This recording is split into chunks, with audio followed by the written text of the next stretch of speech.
আপনাদের কথা দিচ্ছি এটাই মূলত ক্লান্তিকর অংশ, ঠিক আছে? কথা দিচ্ছি। আগে দেখি এর অর্থটা কি। আরবি ভাষায় হিকমা শব্দের অর্থ কি? এটাকে বলে লেক্সিক্যাল মিনিং। লেক্সিক্যাল শব্দটি বেশ বড়, আপনাদের বোকা বানাতে ব্যবহার করেছি, কাজে দিয়েছে হয়তো। আশা করছি এখন আপনারা ভাবছেন আপনাদের পড়াশোনা হয়নি ভালো মতন, নিজেকে নিয়ে মন্দ ভাবছেন, গুগলে শব্দটির অর্থ খুঁজছেন।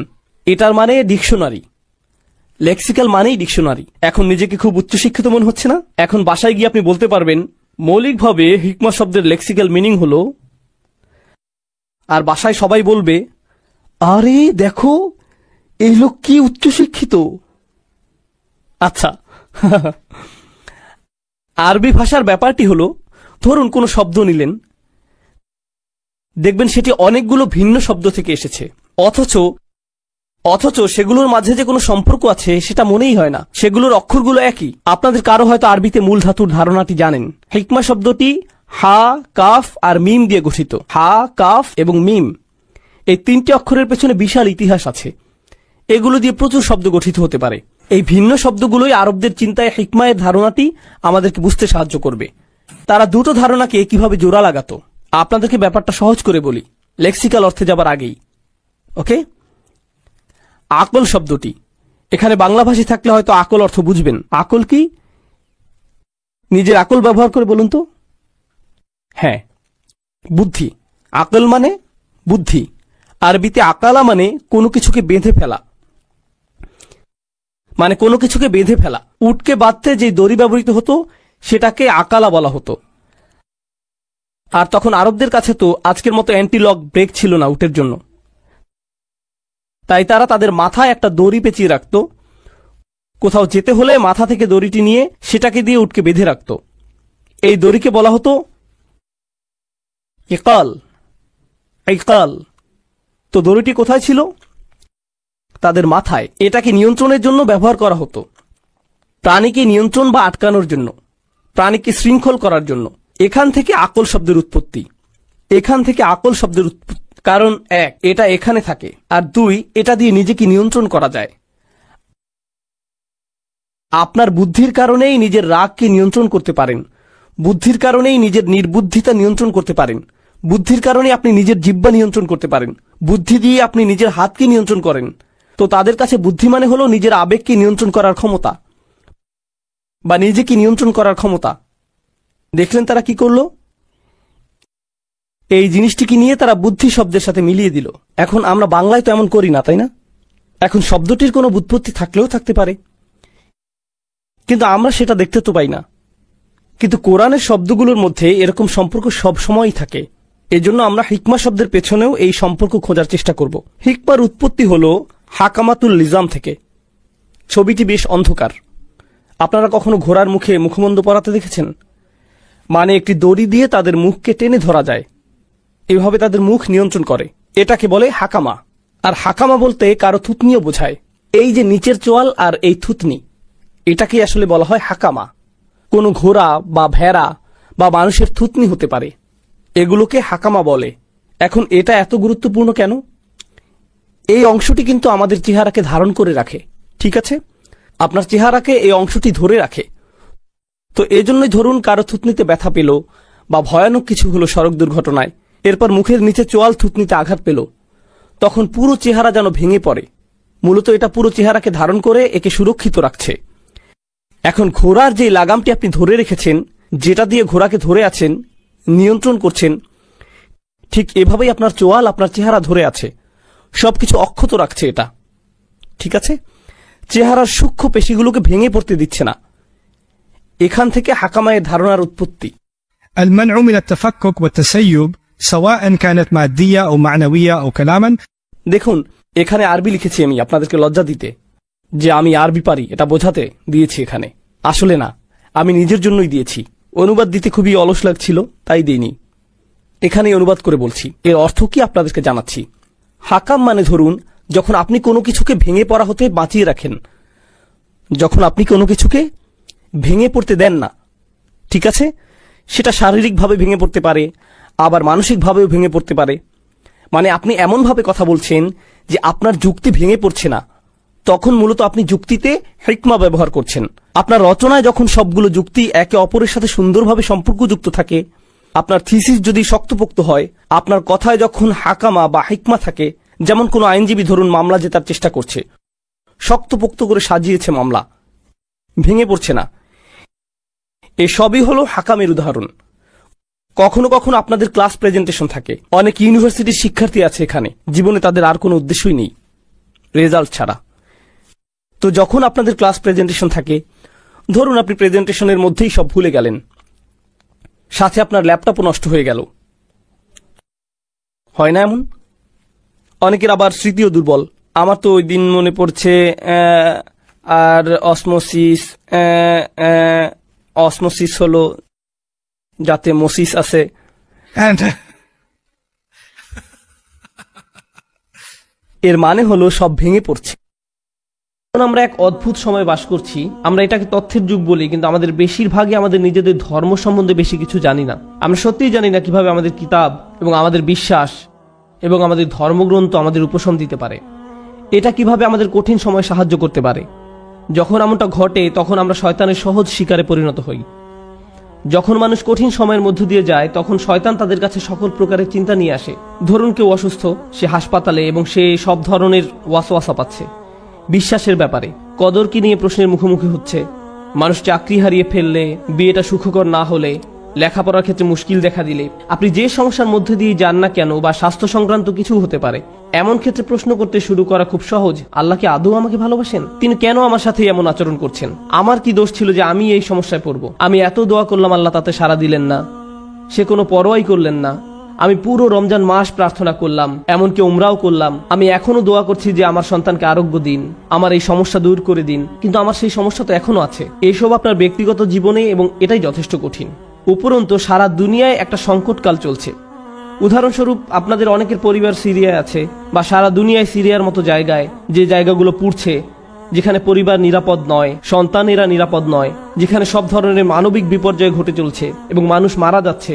ব্যাপারটা অনেকটাই যেন রাসূল সাল্লাল্লাহু আলাইহি ওয়াসাল্লামের বাণীকে পূর্ণ করার জন্য, যে হত্যাকারী জানবে না যে সে কেন মারছে, আর যাকে হত্যা করা হচ্ছে সেও কারণটা জানবে না। এমন এক সংকটময় পরিস্থিতিতে অনেক মানুষ প্রশ্ন করা শুরু করে যে কেন আমরা ব্যক্তিগত জীবনে তো বটেই, এমনকি সারা দুনিয়ায় পাগলাটে ঘটনা ঘটে চলছে। এই সব কিছুতে আল্লাহ কোথায়? তিনি কি এইসব সমস্যা দূর করতে পারেন না? এমন তো না যে আমরা দোয়া করছি না। কুনুতে নাজিলা প্রতি রাতেই সারা দুনিয়ায় মসজিদে পড়া হচ্ছে। আল্লাহুম্মা সুরিল ইসলাম ওয়াল মুসলিমিন, আইজিল ইসলাম ওয়াল মুসলিমিন, মুসলিমদের সহায়তা করুন, ইসলামকে সহায়তা করুন, মুসলিমদের শক্তি দিন, ইসলামকে শক্তি দিন। হে আল্লাহ, আমাদের দিনের শত্রুদের বিরুদ্ধে শক্তি দিন। মনে হচ্ছে যে শত্রুরা দিন দিন আরো শক্তিশালী হচ্ছে আর বেশি বেশি করে রক্তপাত ঘটাচ্ছে।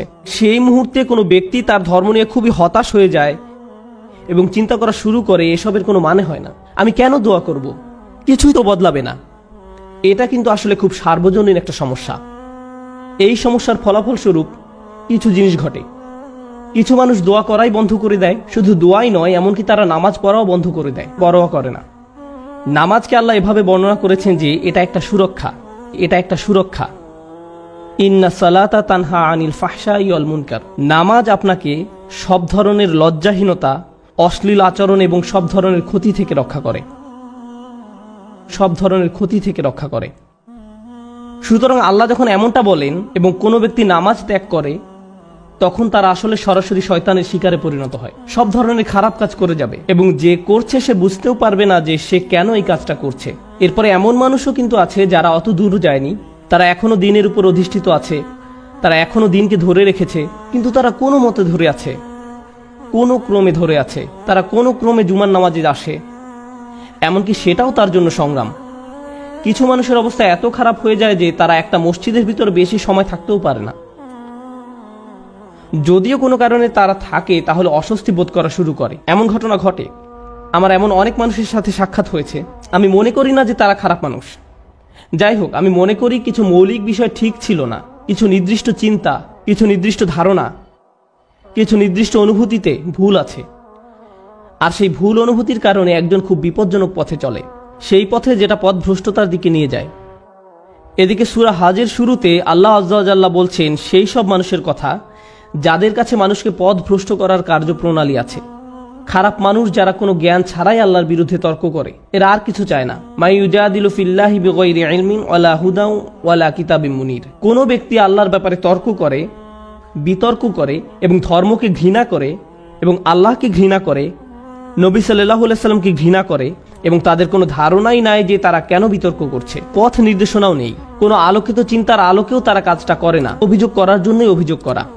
সেই ধরনের মানুষগুলোর জন্য শুধু এটা যথেষ্ট নয় যে তারা বিভ্রান্তিতে আছে, তাদের আসলে অন্য কাউকে ভুল পথে পরিচালিত করতে হবে। সেটা একদল মানুষ। কিন্তু এই দলের মানুষদের নিয়ে আমি আজ কথা বলবো না, আমি কথা বলবো এর পরের যে দল তাদের নিয়ে, যারা কিনারায় আছে, আক্ষরিকভাবেই যারা প্রান্তে আছে। কুরআন তাদেরকে এইভাবে বর্ণনা করছে, অমিনান নাসি মান ইয়াবুদুল্লাহি আলা হারফ। আমি এটার এভাবে অনুবাদ করব যে মানুষের মধ্যে এমন কেউ আছে যে আল্লাহর উপাসনা করে একদমই কিনারায়। তারা আল্লাহর উপাসনা করে কিন্তু পর্বতের একদম খারাপ প্রান্তে। এর অর্থ কি? এর অর্থ হলো কিছু সময় এখানে কিছু সময় সেখানে পড়ে যাওয়ার জন্য প্রস্তুত। তাদের বিশ্বাস যথেষ্ট স্থির নয়, তারা তাদের উপাসনায় যথেষ্ট স্থিতিশীল নয়, তারা অনড় নয়, তাদের মনে এমন প্রশ্ন আছে যার উত্তর তার জানা নেই, অমীমাংসিত আবেগ। সুতরাং সেটা কিভাবে প্রদর্শিত হয়? আল্লাহ নিজে বলেন, ফাইন আসাবাহু খায়রুন আতবাআন্না বিহি। যখন ভালো কিছু তাদের আসে, যদি জীবনে ভালো কিছু ঘটে তাহলে তারা ভালো থাকে। ঠিক আছে, ঠিক আছে, আল্লাহ আসলে এই দুয়াটা শুনেছেন, সুতরাং আমি এখন নামাজ পড়তে পারি, আমার ভালো লাগছে। ওয়া ইন আসাবাহু ফিতনাতুন, যখন তারা কোনো ফিতনার সংস্পর্শে আসে, ফিতনা শব্দের অর্থ হলো কোনো ধরনের পরীক্ষা, কোনো কিছু যেটা তাদের বিশ্বাসকে পরীক্ষা করে। সুতরাং আল্লাহ খায়রের বিপরীত শব্দ শার ব্যবহার করেননি, এখানে শব্দটি হবে শার। সুতরাং আপনি হয়তো আশা করছিলেন যে আল্লাহ বলবেন ফা ইন আসাবাহু খায়রুন ইতমাআন্না বিহি ওয়া ইন আসাবাহু শাররুন। না, ওয়া ইন আসাবাতহু ফিতনাতুন। কেন এই শব্দটি গুরুত্বপূর্ণ? কারণ আল্লাহ আমাদেরকে জানাচ্ছেন যখন আপনার খারাপ কিছু ঘটে তখন শুধু আল্লাহ আপনার বিশ্বাসকে পরীক্ষা করছেন। আল্লাহ শুধু দেখতে চান আপনি কি বিশ্বাস করেন এক আল্লাহকে যে আপনাকে তখনও ভালোবাসেন, যিনি তখনও আপনাকে গুরুত্ব দেন, তখনও তিনি আর রহমান, তখনও তিনি আর রাজিক, তিনি তখনও আপনার সবকিছুর যোগান দিয়ে যাচ্ছেন, আপনার যত্ন নিয়ে যাচ্ছেন, যদিও আপনি তা দেখতে পান না, যদিও আপনার মনে হচ্ছে যেন আপনার সামনে সমস্যার স্তূপ। আর শয়তান চায় যে আপনি প্রশ্ন করুন আল্লাহ কোথায়, সে চায় যে আপনি প্রশ্নটি করুন। তাই আল্লাহ আপনাকে অনেক সময় এমন পরিস্থিতি ফেলতে চান এটা দেখার জন্য যে আপনার বিশ্বাস কতটা পাকাপোক্ত। এই দিনের শুরু কিন্তু আল্লাযিনা ইউমিনুনা বিল গায়ব, তারা এমন এক আল্লাহকে বিশ্বাস করে যাকে তারা দেখতে পায় না। এর অর্থ শুধু এই নয় যে আমরা আল্লাহকে দেখতে পাই না, পরিকল্পনাও দেখতে পাই না। আল্লাহ আপনাকে বলে দেন না যে তোমার দিনটা এভাবে যাবে, তুমি এখন কঠিন সময়ের মধ্য দিয়ে যাচ্ছ, কিন্তু সহজ সময় আসছে কয়েক সপ্তাহ বা কয়েক বছর বা কয়েক ঘন্টার মধ্যেই। আমরা জানি না যে পরবর্তী মিনিটেই পরিস্থিতি ভালো হবে নাকি আরো 10 বছর লাগবে, আমরা কিছু জানি না। আল্লাহ সেটা বলবেন না। ওমা কান আল্লাহু লিইউতলিয়াকুম আলাল গায়ব, আল্লাহ আপনাকে অদৃশ্যের ব্যাপারে জানাবেন না, তিনি সেটা আপনাকে জানাতে বাধ্য নন। আল্লাহ শুধু আপনাকে বলছেন তাকে বিশ্বাস করতে, শুধু আপনাকে বলছেন তাকে বিশ্বাস করতে, তাকে বিশ্বাস করতে যে আপনি নিজেকে কতটা ভালোবাসেন, আল্লাহ আপনাকে তার চেয়েও বেশি ভালোবাসেন। আপনাকে শাস্তি দিয়ে, যন্ত্রণা দিয়ে তার কোনো লাভ নেই, তার কোনো লাভ নেই। মা ইয়াফআলুল্লাহু বিআযাবিকুম, আপনাকে শাস্তি দিয়ে আল্লাহর কি লাভ? আপনি কেন ভাবেন যে আল্লাহ আপনাকে পাকড়াও করতে চান? আল্লাহ নিজে আক্ষরিক অর্থেই এই প্রশ্ন করেছেন। সুতরাং যখন আপনি আমি পরীক্ষার মধ্য দিয়ে যাই তখনই এটা হিসাব করে দেখার সময় যে আল্লাহকে বিশ্বাস করা তো সহজ, যখন সবকিছু ঠিক আছে তখন এটা তুলনামূলকভাবে সহজ, কিন্তু বিশ্বাস করা কঠিন, বিশেষত আল্লাহর কিছু নামে, আল্লাহ সেই সব নামে যেগুলোকে আমরা কঠিন সময় আঁকড়িয়ে ধরে আছি, সেগুলোকে ধরে রাখা কঠিন যখন আমাদের উপর আঘাত আসে। যখন আমরা বিশ্বাস করি যে আল্লাহ উপশমকারী, আল্লাহ সব শিফার মালিক, তার কিতাব হলো শিফা, আর আপনি হাসপাতালে বসে আছেন মৃত্যুমুখী মায়ের কাছে বা মৃত্যুমুখী বাবার কাছে, তখন বিশ্বাস করা কঠিন। এটা অনেকের কাছেই কঠিন মনে হয়। এই খুতবাকে আমি দুইটা জিনিসে ভাগ করতে চাই। একটা হলো দোয়া বিষয়ে আমাদের চিন্তাভাবনা সংশোধন করা। পবিত্র কোরআনের অধিকাংশ দোয়াতে, নবী সাল্লাল্লাহু আলাইহি সাল্লামের সুন্নতের অধিকাংশ দোয়াতে আপনি খুব সাধারণ একটা ব্যাপার খেয়াল করবেন যে কোনো না কোনোভাবে আপনি আল্লাহর কাছে নিজের জন্য আরো বেশি শক্তি, আরো বেশি সামর্থ্য প্রার্থনা করছেন। আপনি আল্লাহর কাছে পথ প্রদর্শন, আল্লাহর কাছে ক্ষমাশীলতা এবং আল্লাহর কাছে কৃতজ্ঞতা প্রকাশ করার দোয়া করছেন। আউজিআনি আন আশকুরা নি'মাতাকা আল্লাতী আন'আমতা আলাইয়া, আমাকে ক্ষমতা প্রদান করুন যাতে আমি আপনার নিয়ামতের কৃতজ্ঞতা প্রকাশ করতে পারি। আমি আপনাদের একটা উদাহরণ দিব যা দ্বারা আপনাদের বুঝতে সহায়ক হবে যে আমি আসলে কি বোঝাতে চাচ্ছি। যেমন ধরুন, একজন মানুষ সমুদ্রে ছিল এবং তাদের জাহাজের সাথে পাথরের সংঘর্ষ হয়ে জাহাজটি ডুবে গেল। তিনি একটি কাঠের টুকরায় সমুদ্রে ভেসে আছেন, দোয়া করছেন এবং আল্লাহর কাছে দোয়া করছেন। এমত অবস্থায় তিনি দুইভাবে দোয়া করতে পারেন: হে আল্লাহ, আমাকে এখনই একটি দ্বীপে স্থানান্তর করুন এবং এই ঝড় বৃষ্টি বন্ধ করে দিন, অথবা হে আল্লাহ, আমাকে এই কঠিন সময় মোকাবেলা করার শক্তি দিন। এখন তিনি দোয়া করলেন, আমাকে এখন একটি হেলিকপ্টার পাঠান এবং আমাকে একটি দ্বীপে নিয়ে যান। দোয়া করতে লাগলেন, হেলিকপ্টার হেলিকপ্টার হেলিকপ্টার, কিন্তু কোনো হেলিকপ্টার আসলো না। তিনি বললেন, আল্লাহ, আমাকে হেলিকপ্টারও পাঠালেন না, আমি তো অনেক দোয়া করলাম, এটা ঠিক না, বাদ দাও, আমি আর দোয়াই করব না। অথবা মনে করুন উনি দোয়া করছেন সমুদ্র শুকিয়ে সমতল ভূমি হয়ে যাক, বলছেন, হে আল্লাহ, আপনার তো সেই ক্ষমতা আছে যে কোনো অবস্থার পরিবর্তনের, আপনি সকল কিছুর সৃষ্টিকর্তা, আপনি এই সমুদ্রকে সমতল ভূমিতে পরিণত করতেই পারেন। আপনি যেহেতু ইব্রাহিম আলাইহিস সালামকে নিক্ষেপ করা আগুন ঠান্ডা করে দিয়েছিলেন, আপনি আমার জন্য এটাও করতে পারেন। কিন্তু তারপরও সেটা ভূমিতে পরিণত হয় না, সমুদ্রই থেকে যায় এবং লোকটা ধীরে ধীরে ডুবে যাচ্ছেন। আমি যে বিষয়টা বলতে চাচ্ছি, আমরা মনে করি দোয়ার উদ্দেশ্য হলো আমাদের পারিপার্শ্বিক বাস্তবতা পরিবর্তন করা। কিন্তু যদি আপনি কুরআন এবং সুন্নাহর দোয়াগুলো অধ্যয়ন করে থাকেন, তবে আপনি খেয়াল করে দেখবেন যে পরিবর্তন আপনি যা চাইবেন তা একান্তই নিজের জন্য। হে আল্লাহ, আমি একটা কঠিন সময়ের মধ্যে দিয়ে যাচ্ছি, এটা কাটিয়ে ওঠার সক্ষমতা দান করুন। কিছু পরীক্ষার্থী একটা সাধারণ পরীক্ষা দিবে, তখন তারা দুই ধরনের দোয়া করতে পারে। একটি হলো, হে আল্লাহ, আমাকে এই বিষয়টি বুঝে নেওয়ার ক্ষমতা দিন, মনোযোগী করুন, আমাকে এমন ক্ষমতা দিন যেন পরীক্ষা দেওয়ার সময় আমি ঘাবড়িয়ে না যাই, অলসতা যেন আমাকে গ্রাস না করে, এভাবে নিজের জন্য দোয়া করা। অথবা তারা এভাবে বলতে পারেন, ইয়া আল্লাহ, আমি জানি এটা একটা মেডিকেল পরীক্ষা, কিন্তু আপনি এটাকে ক্লাস 2 এর অঙ্কর পরীক্ষার মতো সহজ করে দিন, যেন আমার এই সমস্যাই না থাকে। আপনি হয়তো বাস্তবতা বদলাবার জন্য দোয়া করতে পারেন, অথবা নিজের সক্ষমতা বৃদ্ধির জন্য দোয়া করতে পারেন। বেশিরভাগ মানুষ যারা ধর্মবিশ্বাসে দুর্বল, তারা নিজেদের ক্ষমতা বৃদ্ধি বা নিজেদের পরিবর্তন চায় না, এবং আল্লাহর কাছেও তাই চায়। কিন্তু আসলে কি সেই পরিবর্তন হয় না? এবং যখন পরিবর্তন হয় না, তখন তারা আল্লাহকে দোষারোপ করে, কেন আপনি আমার পৃথিবীকে পরিবর্তন করেননি, কেন আপনি সবকিছুকে আমার জন্য সহজ করে দেননি। আপনি যদি চান বাস্তবতা আপনার পক্ষে থাকবে, তাহলে আপনাকে সত্যিকারভাবে শিখতে হবে কিভাবে আল্লাহর কাছে সমর্পিত হতে হয়। এমন নয় যে যখন কিছু প্রয়োজন, কোনো সমস্যা, তখনই আল্লাহর কাছে সাহায্য চান, বরং আপনি আল্লাহর কাছে সব সময় আসবেন, আপনাকে সব সময় তার কাছে সমর্পিত হতে হবে। এভাবে এই মনোভাবের উন্নতি হবে এবং এমন একটি সময় আসবে যখন বাস্তবতা আমাদের কাছে আত্মসমর্পণ করবে, আর সেই সময় হলো যখন আমরা আল্লাহর সাথে মিলিত হব। لهم ما يشاءون। আমরা যা চাই তা সবই আমরা পাবো। সমস্যা হলো আমরা সবাই এই মুহূর্তে চাই। আল্লাহ বলছেন, আমি তোমাদের সবই দিব, কিন্তু এখন তোমরা কিছু ভালো অভিজ্ঞতা অর্জন করবে এবং কিছুটা পরীক্ষায় পড়বে। আর একমাত্র যে কারণে তিনি আমাদের পরীক্ষায় উপনীত করেন তা হলো তিনি চান আমরা যেন উত্তীর্ণ হই এবং জান্নাতের জন্য যোগ্যতা অর্জন করি, কারণ এই কষ্টকর যাত্রা আমাদেরকে তাঁর সান্নিধ্যে নিয়ে আসবে। লাকাদ হাক্কাল কওলু আলা আকসারিহিম ফাহুম লা ইউমিনুন। সত্য একেবারেই প্রকাশিত হয়ে গেছে। এর অর্থ হলো সত্য একদম পরিষ্কার হয়েছে।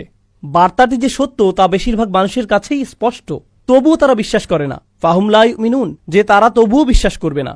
আল্লাহ এখানে একেবারে অবাক হবার মতো কিছু বলছেন। তিনি বলছেন তাদের বেশিরভাগই ইতোমধ্যেই জানে যে আপনি যেই বার্তা দিচ্ছেন সেটি পুরোপুরি কি সত্য, কিন্তু তবুও তারা ঈমান আনবে না। এর আগের আয়াতে তাদের অবচেতনার লম্বা ইতিহাসের কথা বলা হয়েছে, আর এই আয়াতে আছে তারা পুরোপুরি সচেতন, তারা এটা জানে, তবুও বিশ্বাস করবে না। তাহলে প্রশ্ন ওঠে, যদি তারা বিশ্বাস নাই করবে তবে লাভ কি এসবের? কেন বলা হচ্ছে যাও তাদেরকে সতর্ক করো, আর তারা বিশ্বাস করবে না? আচ্ছা, একদম উপর থেকে শুরু করি। সত্য তাদের কাছে একেবারে স্পষ্ট কিভাবে হলো? এক অনস্বীকার্য সংমিশ্রণের কারণে। আল্লাহর নিখুঁত কালাম ও নবীজির নিখুঁত চরিত্র সাল্লাল্লাহু আলাইহি সাল্লাম, এভাবেই হেদায়েত ঘটে। ঠিক বার্তা আর বার্তাবাহক, সর্বশ্রেষ্ঠ বার্তাবাহক আর সর্বশ্রেষ্ঠ বার্তা একত্রে মিলিত হয়েছে। তাই এমনকি কাফিরও, অস্বীকারীও ভিতর ভেতর জানে যে কোনোভাবেই তার প্রত্যুত্তর তারা দিতে পারবে না। আমি কখনোই জানতে পারতাম না, আপনিও জানতে পারতেন না, এমনকি নবীজিও জানতে পারতেন না সাল্লাল্লাহু আলাইহি সাল্লাম। আল্লাহ ওদের অন্তরের ভেতরে ভালোভাবে নজর দিয়ে খুব সূক্ষ্মভাবে সেটার বিশ্লেষণ করলেন, এরপর আয়াত নাজিল করলেন। সত্য একেবারেই স্পষ্ট হয়ে গেছে, আর বেশিরভাগের বেলাতে এটাই হলো অবস্থা। তারা ভালো করেই জানে, তবুও কোনোভাবেই বিশ্বাস করবে না। এখন দেখার বিষয় হলো নবী সাল্লাল্লাহু আলাইহি সাল্লামের বৈধতার জন্য কোরআন কি যথেষ্ট না? আল্লাহ কি শুরুতেই তার বৈধতা দেননি? তিনি বলেন, এটা শুধু তোমার বৈধতার জন্য যথেষ্ট না, বরং তাদের বৈধতার জন্য। চিন্তা করো না, তোমাকে কিছুই ভাবতে হবে না। নাকি তারা বোঝেনি? তারা ঠিকই বুঝেছে। আমি বলছি তারা বুঝেছে ঠিকই, কিন্তু শুধু তোমাকে তা দেখতে দিচ্ছে না। এখন প্রশ্ন হলো, এর ভিন্ন আরেকটি সুন্দর বিষয় এবং সেটার ভয়ঙ্কর দিকও। আল্লাহ বলছেন তারা বিশ্বাস করবে না। ফাহুম লা ইউমিনুন। এখানে ইউমিনুন হলো ক্রিয়াপদ। ক্রিয়াপদ ব্যবহৃত হলে সেটাকে অস্থায়ী বোঝানো হয়, অর্থাৎ এখন তারা বিশ্বাস করবে না, তবে শেষ পর্যন্ত কিছু একটা হলেও হতে পারে, তারা বিশ্বাস করতেও পারে। এখন ওটা কি? এটা আসলে কোরআনের একটা ইঙ্গিত। কোরআনের অনেকগুলো স্থানে এই মূলনীতি উল্লেখ করা হয়েছে। মনোযোগ দিয়ে শুনুন। একগুঁয়ে কাফেররা যখন সত্য জেনেও সেটাকে প্রত্যাখ্যান করে, একটা সময় আসবে যখন সে বিশ্বাস করবে অবশেষে। জানেন সেটা কখন? যখন শাস্তি দেখবে। যখন তারা শাস্তি দেখবে তখন বলবে ইন্না মুমিনুন। সূরা দুখানে আল্লাহ যেমন বলেন, রব্বানা কশিফ আন্নাল আযাব ইন্না মুমিনুন। ইয়া রব, আমাদের শাস্তি দূর করে দিন, আমরা বিশ্বাস করতে প্রস্তুত, বিশ্বাস করছি আমরা এখন। আবসারনা ওয়া সামি'না ফারজি'না না'মাল সালিহান। এখন আমরা দেখতে পাচ্ছি, শুনতে প্রস্তুত আমরা এখন। আমরা দেখছি, এখন শুনতে আমরা প্রস্তুত। আল্লাহ এখানে বলছেন তারা আপাতত বিশ্বাস করছে না, যেন ইঙ্গিত দিচ্ছেন যে তারা অবশেষে যখন শাস্তি দেখবে তখন কি হবে? বিশ্বাস করবে। কিন্তু অন্য স্থানে আল্লাহ বলছেন আন্না লাহুমুজ যিকরা। এখন আর কি লাভ? আমি গায়বের প্রতি বিশ্বাস আনতে বলেছিলাম তোমাদের, দৃশ্যমান কিছুর উপর বিশ্বাস আনতে বলিনি। একটা পশুও তো সেটা পারে। একটা বিড়ালও তো আগুন দেখে এমন করে, মিয়াও। এটা তো কোনো অর্জনই নয়, এজন্য এটাকে বিশ্বাস করাও বলে না। তো এখন তিনি বলছেন যে তারা বিশ্বাস করবে না। কিন্তু এর পরের আয়াতে সবচাইতে গুরুত্বপূর্ণ অংশটি এতক্ষণ চেপে রাখছিলাম। আপনাদের খুব কঠিন এক প্রশ্ন করেছিলাম, তারা যদি বিশ্বাস নাই করবে তবে দাওয়াতের কি লাভ? অসম্ভব এই কাজ কেন আমাদের করতে বলছেন?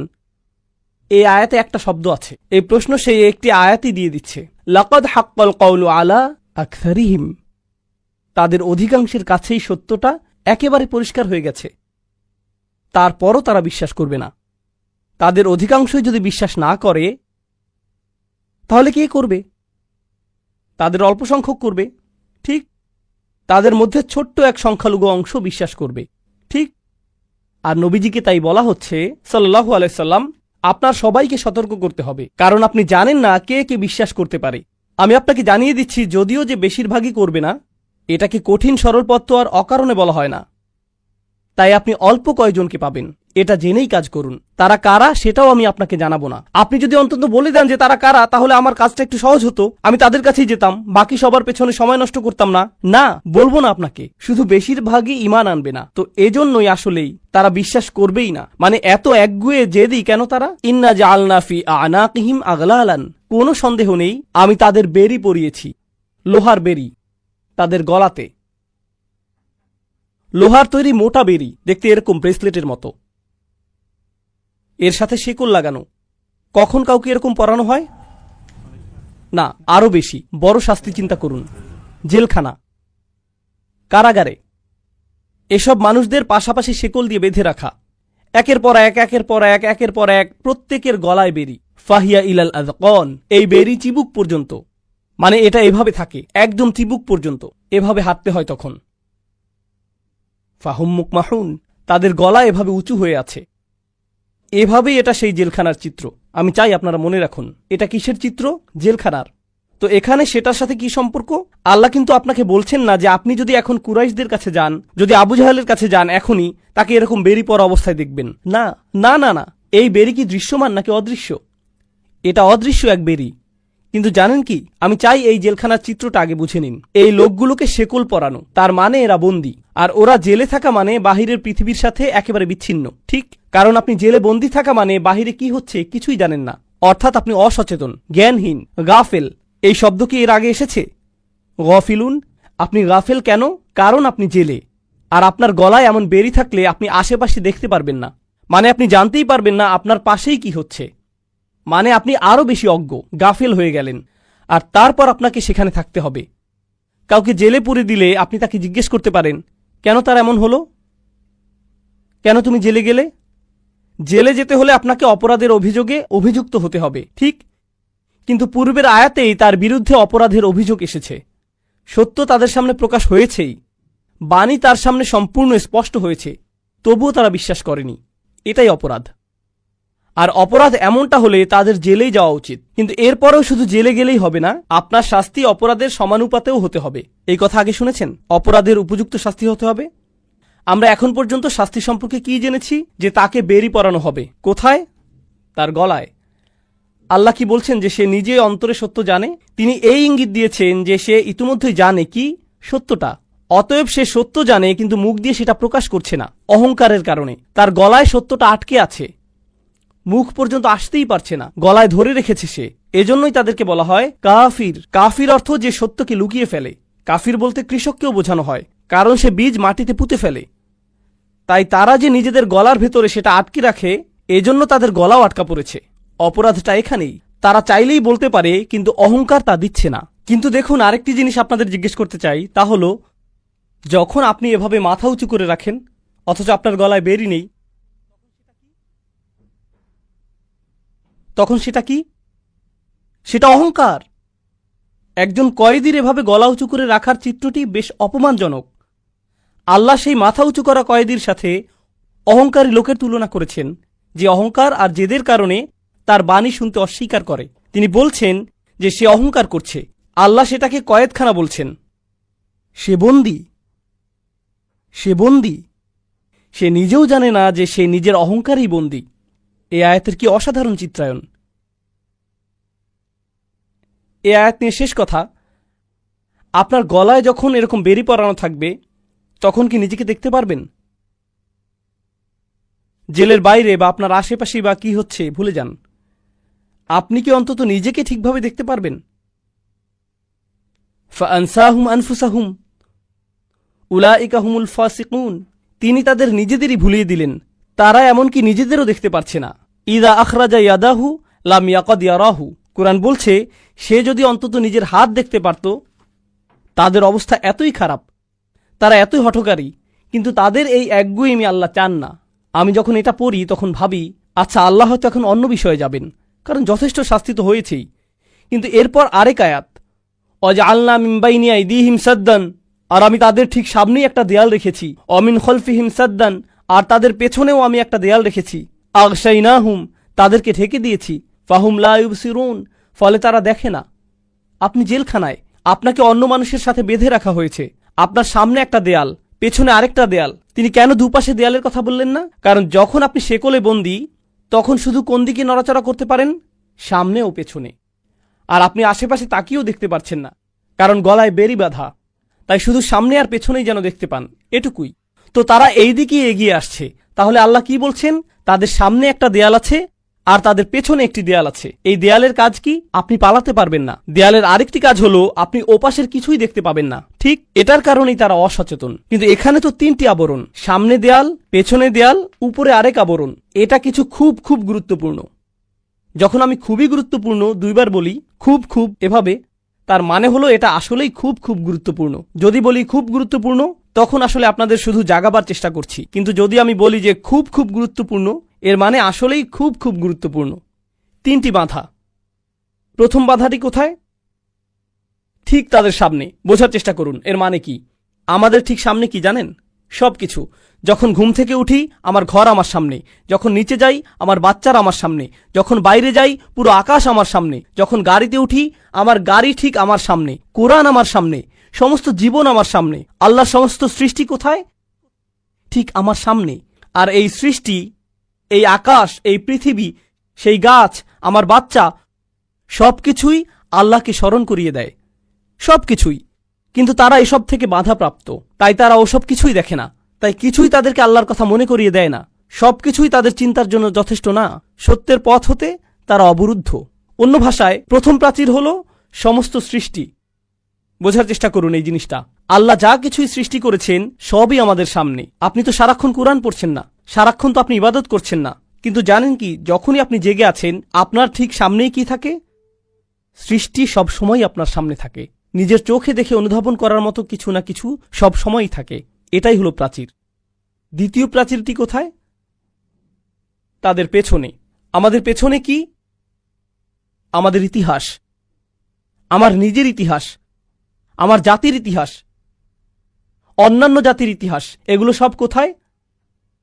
তারা তাদের সামনে থাকা প্রাচীরের কারণে পুরো বিশ্ব দেখতে পারছে না, আর তারা তাদের পূর্বে গত মানুষের অবস্থা থেকেও শিক্ষা নিচ্ছে না।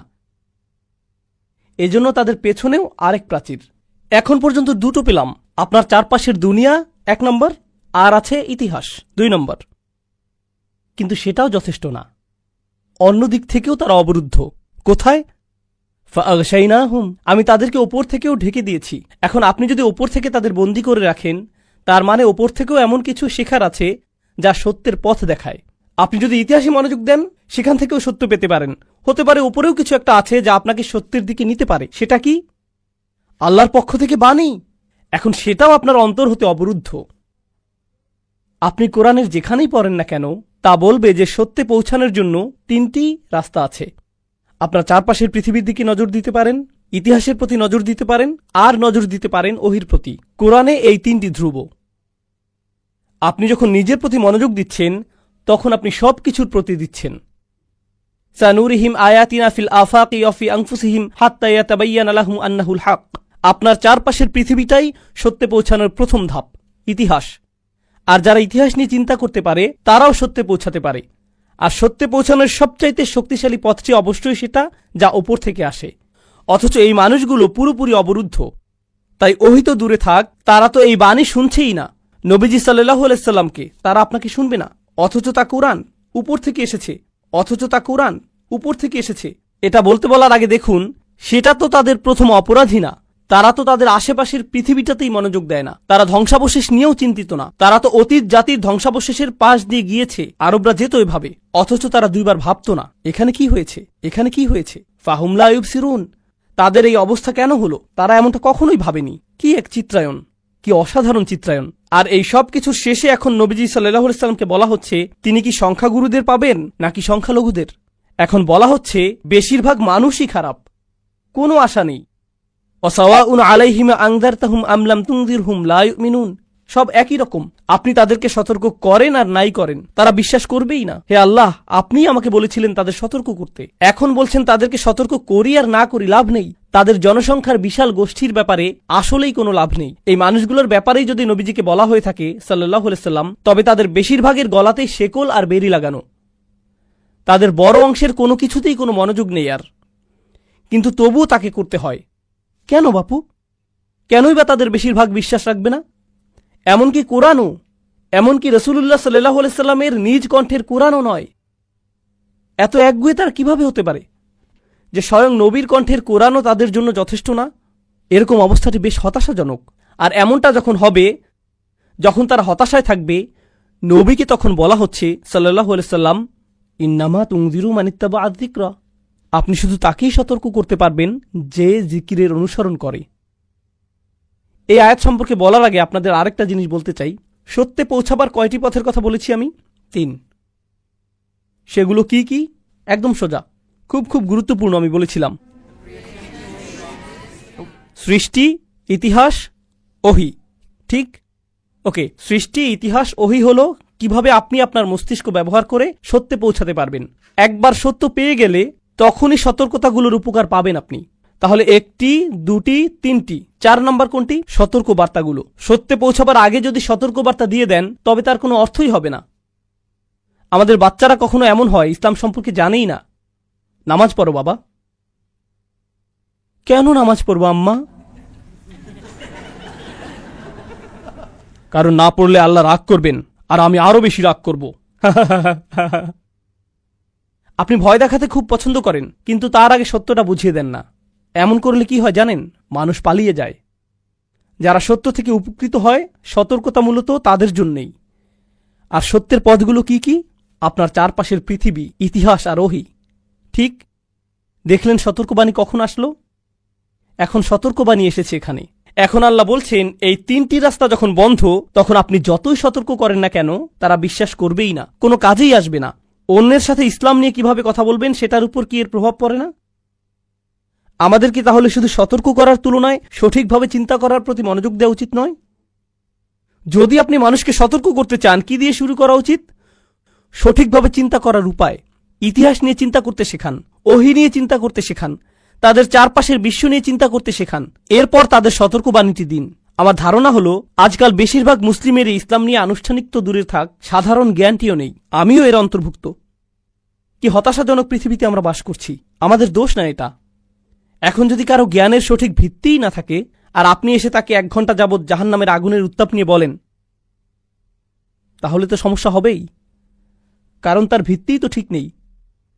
নবীগণ আলাইহিমুসসালাম কিন্তু শুরুতেই সতর্ক করতেন না। তারা এভাবে শুরু করতেন না, বরং দাওয়াতের অনেক পর এই কাজ করতেন। তো এখন চলুন এই আয়াত নিয়ে কথা বলি। আপনি শুধুই তাদেরকেই সতর্ক করতে পারবেন যারা উপদেশের অনুসরণ করছে, মানিত্তাবা আযিকরা। দেখুন, যখন আল্লাহ মান ব্যবহার করেন তখন বোঝাচ্ছেন 1 2 হতে পারতেন, তখন বোঝাচ্ছেন 1 2 হয়তো পেতে পারেন। মান শব্দটি মানে অপরিচিত কেউ একজন, যেমন ইন্নামা তুনজিরুল্লাযিত্তাবা আযিকরা, তাহলে সেটা পরিচিত কেউ হতো, কিন্তু মান অর্থ অপরিচিত কেউ। অন্যভাবে বললে নবীজি অনেক মানুষের সাথে কথা বলেছেন সাল্লাল্লাহু আলাইহি সাল্লাম, আর সেখানে কেউ একজন আছে, তিনি এখনো জানেন না সে কে, অথচ সেই লোক তার কথা শুনছে, সেটা নিয়ে ভাবছে। এখন উপদেশের অনুসরণ করা আর আদেশ পালন করার মাঝে পার্থক্য আছে। আপনি যখন সালাত আদায়ের আদেশ পালন করেন তখন তাকে নামাজ পড়তে দেখেন, বলতে পারেন এই লোকটি আল্লাহর আদেশ পালন করছে। কিন্তু অনেকের মাঝে কেউ যদি বসে বসে আপনার কথা মনোযোগ দিয়ে শোনে, আপনি কি বলতে পারবেন তার মাথায় কি চলছে? না, আপনি কিছুই জানতে পারবেন না। প্রায় তো এমন হয় যে আপনাদের কেউ কেউ এভাবে মাথা ঝাঁকান, অথবা আমি তাকাচ্ছি মনে করে নার্ভাস হয়ে যান, খুব টেনশনে থাকেন, তাই না? এরকম প্রচুর হয় আমার সাথে। যেমন আমি ওই লোকের সাথে কথা বলছি, এদিকে পাশের লোক ভয় পেয়ে যায়, মনে করে আমি তার দিকে তাকিয়ে আছি। হ্যাঁ, এমন হয়, কিন্তু আমি তো জানি না আপনার মাথার ভেতর কি হচ্ছে। আপনি হয়তো ভাবছেন হায় হায়, অথবা আমি কি গাড়ি লক করেছি। কেউ কেউ ভাবছে খেলাটা কয়টায় শুরু হবে। বিভিন্ন জিনিস ঘুরতে থাকে আপনাদের মনের ভেতর, আমি জানি না। নবীজি সাল্লাল্লাহু আলাইহি সাল্লামও জানেন না মানুষের মনের ভেতর কি কি ঘটছে, তার জানার কথাও না। আল্লাহ বলেন আপনার একমাত্র কাজ হলো তাকেই সতর্ক করা যার মাথার ভেতরে কিছু ঘটছে, মানিত্তাবা আযিকরা। আল্লাহর কথাগুলো কত নিখুঁত দেখুন। ও খশিয়া রহমান, আর সে কাকে ভয় পায়? আর রহমান বিল গায়ব, অদৃশ্যে ভয় পায়। সে গায়বের ভেতর আর রহমানকে ভয় পায়। সেটা কেন? রহমান তো অবশ্যই গায়বের ভেতর। তাহলে গায়বের ভেতর বলতে কি বোঝাচ্ছে? আসলে এর মানে হলো সে প্রকাশ্যে আল্লাহর প্রতি আর রহমানের প্রতি ভয় দেখিয়ে বেড়ায় না। কোথায় দেখায় তাহলে? গোপনে। মানে আপনি এখনো জানেন না সে কে, কারণ সে লুকিয়ে লুকিয়ে আর রহমানকে ভয় পায়। নবীজি সাল্লাল্লাহু আলাইহি সাল্লামের কোনো ধারণাই নেই যে তার শ্রোতাদের মাঝে কেউ কেউ মুসলিম হয়ে যাচ্ছে। তিনি শুধুই শুনবেন, তাকে শুধুই আল্লাহর উপর ভরসা করতে হবে। এখন এটার মনস্তাত্ত্বিক প্রভাবের কথা চিন্তা করুন। তিনি তার প্রতি আক্রমণাত্মক এক জনগোষ্ঠীর সাথে কথা বলছেন, আর আল্লাহ বলছেন এই শ্রোতাদের মাঝেই কেউ একজন আছে যে আপনাকে গ্রহণ করছে, যদিও জনতা আপনার বিরুদ্ধে। তাই সেই একজন লোককে বলুন ফাবাশশিরহু বিমাগফিরাতিন ওয়া আজরিন কারীম, সেই একজনকেই ক্ষমার সুসংবাদ দিন, বিশাল প্রতিদানের অভিনন্দন জানান তাকে। এখানে দেখুন কি অসাধারণ ব্যাপার যে আল্লাহ আযজা ওয়া জাল্লা এই আয়াতে প্রথমেই সেই ব্যক্তিকে নিজের থেকে ক্ষমা করছেন। আপনারা জানেন কেন? কারণ আপনি যদি সেই শ্রোতাদের একজন হন, তাহলে আপনি এখন নবীজি সাল্লাল্লাহু আলাইহি সাল্লামের কথা শুনছেন। তার মানে আপনার পূর্বের জীবন ভালো নাকি পাপের জীবন ছিল? আপনি পাপের জীবন অতিবাহিত করে আসছেন। তাই সত্য শোনার সাথে সাথেই আপনার অপরাধ বোধ কাজ করা শুরু করে। আপনি ভাবতে থাকেন আমি কত পাপ করেছি এই জীবনে, আমার পুরো জীবনটাই নষ্ট করে ফেলেছি। এটা মুসলিমের সাথেও হয়। আজকাল কোনো মুসলিমকে কেউ একজন ইউটিউবে ভিডিও পাঠালো, সেটা দেখে তার অবস্থা হয় ইয়া আল্লাহ, আমি কত খারাপ, আমার জীবনে পরিবর্তন আনতেই হবে, আমি এটা কি করলাম? অপরাধ বোধ কুরে কুরে খায়, তাই না? আর এমনটা হবার সাথে সাথেই নবীজি সেই মানুষদের বলছেন, সেই লোকটিকে বলছেন তোমাকে অভিনন্দন জানাই আমি, তুমি ক্ষমা পেয়েছ। এই লোকের তো সবচেয়ে আগে এটাই দরকার। যা গেছে গেছে, সব অতীত, এখন ভবিষ্যতের কথা ভাবো। কিন্তু এরপর নতুন সমস্যার উদ্ভব। যদি আমি ইসলামে প্রবেশ করিও, এই নবীর কি অবস্থা হচ্ছে দেখো। সবাই তাকে নিয়ে মজা করছে, তাকে মিথ্যুক বলছে, পাগল বলছে তারা। পুরো জনতা তার উপর ক্ষিপ্ত। তাকে যদি অনুসরণ করি আমার অবস্থাটা কি হবে? একই জিনিস, তারা ভাববে আমিই তার দলের একজন, আমার পেছনেও লাগবে তারা, আমি সমস্ত সম্মান হারাবো, তাই না? যেন সেই নবী আগে সম্মানিত মানুষ ছিলেন, এরপর যখন নবী হয়ে গেলেন, রাসূল হবার দাবি করলেন, তখন কেউ আর সম্মান করে না। তাকে তো কেউ রেহাই দেয়নি, অথচ তিনিই শহরের সবচেয়ে সভ্য মানুষ। আমাকে কি তার ছেড়ে দেবে? কোরআনের অসাধারণত্ব দেখুন, তাকে ক্ষমার অভিনন্দন দিচ্ছে। আগেই বলেছি, উত্তম প্রতিদানের সুসংবাদ দিচ্ছে, উত্তম প্রতিদানের সুসংবাদ দিচ্ছে। আজরিন কারিম, কেন? কারণ এখন আপনার উচিত নয় মানুষের কাছে সম্মান খোঁজা। আপনার একমাত্র কাজ হল আল্লাহর কাছেই সম্মান তালাশ করা। সম্মান আর মর্যাদার সংজ্ঞা আপনার কাছে পাল্টে যাবে। মানুষ কি ভাববে সেটা আর পরোয়া করবেন না। আপনি নিজেই এখন বড় মানুষ, আপনি নিজেই এখন স্বাধীন মহিলা। মর্যাদা একমাত্র আপনি আল্লাহর কাছেই চান। সামাজিক চাপ থেকে আপনি মুক্ত হয়ে গেছেন। এই একটি বক্তব্য মাত্র কি করছে জানেন? আপনার আশা থাকা উচিত, মানুষের ভয় আপনার আর থাকবে না। এটাই মাগফিরাতুন ওয়া আজরিন কারীম। কি চমৎকার! মানুষ তো অন্য কিছুর চাইতে এটাই বেশি প্রয়োজন। ফাবাশশিরহু বিমাগফিরাতুন ওয়া আজরিন কারীম। প্রায় শেষের দিকে আমরা, আর একটা আয়াত মাত্র। ইন্না নাহনু নুহিল মাউতা। কোনো সন্দেহ নেই আমি মৃতদের জীবন দান করি। ইয়া আল্লাহ, এই কথা এখানে কেন? এতক্ষণের কথোপকথন তো মৃত্যুর পরের জীবন নিয়েছিল। কথা হচ্ছিল বেশিরভাগ মানুষকে সতর্ক করা নিয়ে, যদিও তারা শুনবে না। কোরআন কতটা নিখুঁত এইসব নিয়ে, কিন্তু তবুও তাদের যায় আসে না। খুব কম মানুষ, হয়তোবা মাত্র একজন শুনবে, এই কথাই হচ্ছিল না। আর হঠাৎ করেই কথাবার্তার শেষে এসে আমি মৃতকে জীবন দান করি কেন? কিছু ব্যাখ্যাকারগণ প্রথমে স্পষ্ট উত্তর দিয়েছেন, তা হল এই সতর্কতা তো আসলেই মৃত্যুর পরের জীবন নিয়ে। তাই এই বার্তাগুলো এই সতর্কতা দিয়েই শেষ করি যে আমি মৃতদের জীবন দান করব, যা কিছুই হোক না কেন। এটাই সেই সতর্ক বার্তা। কিন্তু আরেক ধাপ এগিয়ে বলি, আপনাদের বলেছিলাম এই কুরাইশদের যে সতর্ক করা হচ্ছে, বহু প্রজন্ম ধরে তাদের সতর্ক করা হয়নি, তারা গাফিল ছিল। মা উনদিরা আবাউহুম ফাহুম গাফিলুন। আপনি এটাও বলতে পারেন যে তাদের কারো কারো হৃদয় মৃত হয়ে গিয়েছিল, তাই না? আর নবীজি সাল্লাল্লাহু আলাইহি সাল্লাম তাদের কাছে দিন যতই প্রচার করুক না কেন, কোনো কিছুই হয় না। প্রতিদিন তিনি তাদের বলেন, কোনো পরিবর্তন আসে না। কিন্তু আল্লাহ তাকে বলছেন, আমি মৃতদের জীবন দেই। মানুষের উপর হাল ছাড়বেন না।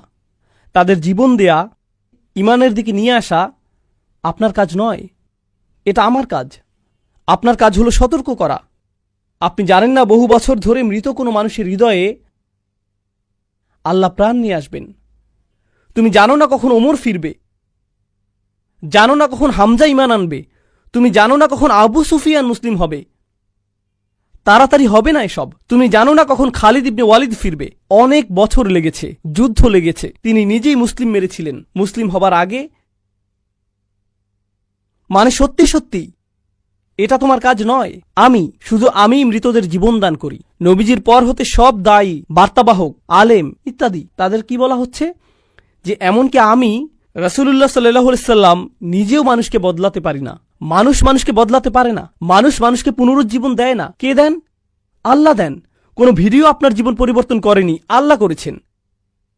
কোনো বক্তব্য আপনার জীবন পরিবর্তন করেনি, আল্লাহ করেছেন। আমার শিক্ষক এই ব্যাপারটা বোঝাতেন কুন ফায়াকুন দিয়ে। তিনি বলতেন, একজন খতিব, বক্তা বা আলিম কথা বলছেন, তার মুখ হতে শব্দ বের হচ্ছে, সেগুলো মানুষের কানেও যাচ্ছে, সবাই একই শব্দ শুনতে পাচ্ছে, কিন্তু তাদের কোনো একজনের জন্য আল্লাহ বললেন কুন, সাথে সাথেই তার জীবন বদলে যাচ্ছে। একটি মাত্র বাক্যেই। 8 ঘন্টার বক বক বক বক বক। এই বক্তার কারণে এমন হয়নি, আল্লাহর কারণে হয়েছে। আমি মৃতদের জীবন দান করি। আর যারা শুনছে না, চিন্তা করো না, এমন না যে তারা যা করছে তাতে পার পেয়ে যাবে। ওয়ানাকতুবু মা কদ্দামু ওয়া আসারহুম। আমি লিখে রাখছি, আমি তার বিনিয়োগগুলো প্রতিনিয়ত লিখছি। আপনি যাই করেন সব ভবিষ্যতের জন্য বিনিয়োগ। প্রত্যেকবার খারাপ কিছু করলে সেটা আপনার ভবিষ্যতে যাবে। ওয়া আসারহুম, সাথে মন্দ কাজের চিহ্ন আর ধ্বংসাবশেষও যাবে। জানেন এই আয়াত কি সম্পর্কে? আমরা প্রতিদিন যে ইতিহাস তৈরি করছি সেটা সম্পর্কেই এই আয়াত। কুরাইশ ইতিহাস তৈরি করছে, তারা জানেও না তারা ভবিষ্যতের জন্য উদাহরণ রেখে যাচ্ছে। আল্লাহ সেটা লিখে রাখছেন। আর প্রতিদিন তারা পেছনে ধ্বংসস্তূপ রেখে যাচ্ছে, ধ্বংসের এক লম্বা সারি ফেলে যাচ্ছে তারা। অন্যরা সেখান থেকে শিখবে। তো আল্লাহ এই অংশটির সমাপ্তি টানছেন, ওয়াকুল্লা শাইইন আহসাইনাহু ফি ইমামিম মুবিন। আর সবকিছু তারা যা কিছুই করে, নবীজি সাল্লাল্লাহু আলাইহি সাল্লামকে বলা হচ্ছে কোনো কিছু থেকেই তারা পার পাবে না। আপনারা জানেন মুসলিমরা কিভাবে হতাশ হয়ে যায়? আপনি জানেন ওরা ইদানিং কি করছে? জানেন তারা এইমাত্র ভিডিও বানিয়েছে, কি প্রচারণা চালিয়েছে? ওয়াকুল্লা শাইইন আহসাইনাহু ফি ইমামিম মুবিন। আমি সবকিছুই নথিভুক্ত করছি, সবকিছুই নিখুঁতভাবে নথিভুক্ত করছি আমি। ইহসা শব্দের অর্থ হলো গণনা। প্রাচীন লোকজন যেভাবে গণনা করত, তাদের কাছে বোতল থাকত, যেন এভাবে গণনা ভুল না হয়ে যায়। কারণ এভাবে গুনলে ভুল হয়ে যেতে পারে। প্রত্যেক গণনায় যদি পাথর ফেলেন তাহলে গণনা সঠিক হবে, এটাকে বলে ইহসা। আল্লাহ বলছেন, আমি পুরোপুরি খোলা একটি বইতে সবকিছু নিখুঁতভাবে লিখে রাখছি, তাদের সামনে সেটা খুলে ধরা হবে। ইমাম মুবিন, ইমাম শব্দটি আসে আমাম থেকে, এর মানে সম্মুখে। প্রত্যেকটি জিনিস নিখুঁতভাবে নথিভুক্ত করা আছে এতে, সুতরাং আপনি চিন্তা করবেন না, তারা কিছুতেই ছাড়া পায়নি। সূরার শুরুতেই নবীকে বৈধতা দেয়া হচ্ছিল, মনে আছে? নবী সাল্লাল্লাহু আলাইহি সাল্লামকে বৈধতা দেয়া হয়েছে। এই প্রথম অনুচ্ছেদের শেষে কয়টি অনুচ্ছেদ? 6টি অনুচ্ছেদ। আলহামদুলিল্লাহ, প্রথম আর সবচাইতে বড়টি শেষ, আলহামদুলিল্লাহ। এর শেষে নবী সাল্লাল্লাহু আলাইহি সাল্লামকে সান্ত্বনা দেয়া হচ্ছে। এই সান্ত্বনা দেয়া হচ্ছে যে তাদের অপরাধ কিন্তু ভুলে যাওয়া হবে না, সব লিখে রাখা হচ্ছে, সবকিছু নথিভুক্ত হচ্ছে, সবকিছু নথিভুক্ত হচ্ছে। বারাকাল্লাহু লি ওয়া লাকুম।